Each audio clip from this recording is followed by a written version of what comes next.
Merhabalar, Elif'in mutfağına hoş geldiniz. Bugün sizlere puf puf kabaran, tel tel ayrılan, yumuşacık haşhaşlı çörek tarifimi paylaşmak istiyorum.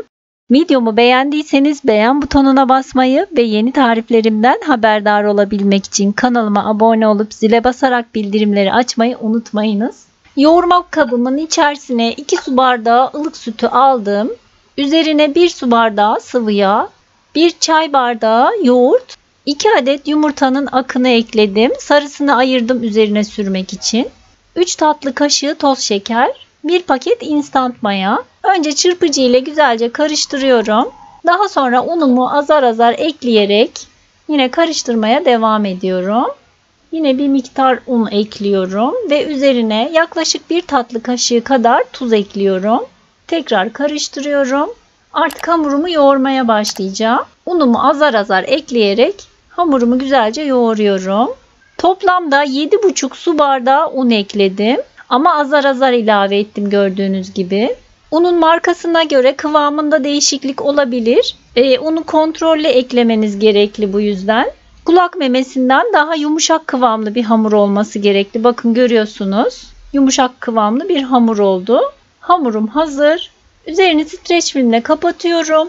Yaklaşık yarım saat kadar mayalanmaya bırakacağım ama ılık bir ortamda olması gerekli. Kaloriferin yanı veya 50 derecede ısıtmış olduğunuz ılık fırında mayalayabilirsiniz. Hamurum mayalanırken iç harcımı hazırlıyorum. 1 paket yani 250 gram sarı haşhaş ezmesini kasemin içerisine aldım. Üzerine 4 yemek kaşığı toz şeker ekliyorum. Ve 1 çay bardağı sıvı yağ ekleyip güzelce karıştırıyorum. Haşhaşlı harcım hazır. Bu arada hamurum da mayalandı. Yaklaşık bir 40 dakika kadar beklettim.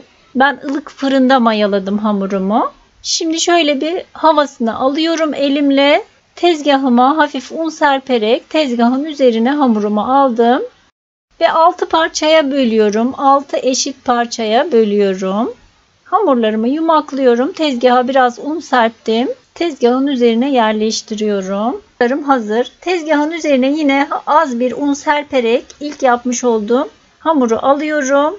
Önce elimle açıyorum. Biraz merdane yardımıyla servis tabağı büyüklüğünde açıyorum.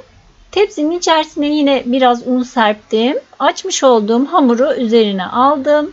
Haşhaşlı harcımdan üzerine bolca sürüyorum. Ve bir kenara alıyorum. Diğer hamurlarımı da açacağım. Yine aynı büyüklükte açıyorum. Ve haşhaş sürmüş olduğum hamurun üzerine yerleştiriyorum. Ve yine üzerine bolca haşhaşlı harcımdan sürüyorum. Ben bekleyen tüm hamurlarımı açtım bu sırada. Yine üzerine koydum bir tane hamur. Tekrar haşhaşlı harçtan üzerine sürüyorum. 6 kat yufkayı da üst üste aralarını haşhaşlı harçla sürerek üst üste koyuyorum hepsini. Ve son kalan harcımın da tamamını üzerine döktüm. Yine güzelce yayıyorum. 6. yufkamı da üzerine yerleştirdim. Ve tezgahımın üzerine alıyorum hamurumu. Altını hafifçe unlayabilirsiniz yapışmasın diye. Bakın zaten çok kolay açılan bir hamur olduğu için merdane de kullanmıyorum.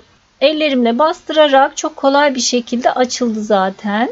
Dikdörtgen bir şekilde üzerine bastırarak açıyorum. Çok fazla inceltmenize gerek yok. Fırın tepsisinden biraz büyük olacak şekilde açtım. Bıçakla veya ruletle bir parmak kalınlığında uzun şeritler halinde kesiyorum. Bıçakla da denedim ama ruletle çok daha kolay kesiliyor. Bakın gördüğünüz gibi. İsterseniz daha kalın şeritler halinde de kesebilirsiniz. Büyüklüğünü ne kadar istiyorsanız o şekilde ayarlayabilirsiniz. Bakın videoda gördüğünüz gibi ikiye katlıyorum. Her iki ucundan da biraz çevirerek kendi etrafında çevirerek açma şeklinde yapıyorum. Bakın videoda gördüğünüz gibi.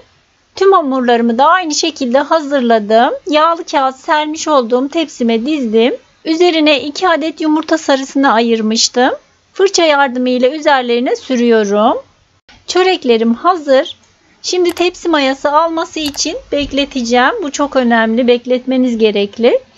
Yine ılık bir ortamda kaloriferin yanında olabilir veya 50 derecede ısınmış olan ılık bir fırında olabilir. Ben ılık fırında yaklaşık yarım saat kadar beklettim. Bakın Beklemiş halini görüyorsunuz. Güzelce kabardı hepsi.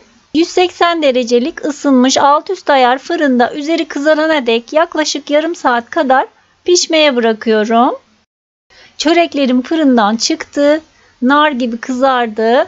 Yaklaşık bir 15 dakika kadar ilk sıcağının çıkmasını bekliyorum. Daha sonra servis edeceğim. Bakın altını da görüyorsunuz, nar gibi kızardı. Gayet güzel piştiler ve yumuşacık oldu. Sizlere de denemenizi tavsiye ediyorum. Deneyecek olanlara şimdiden kolay gelsin, afiyet olsun. Beğeni ve yorumlarınızı bekliyorum. Videomu izlediğiniz için teşekkürler.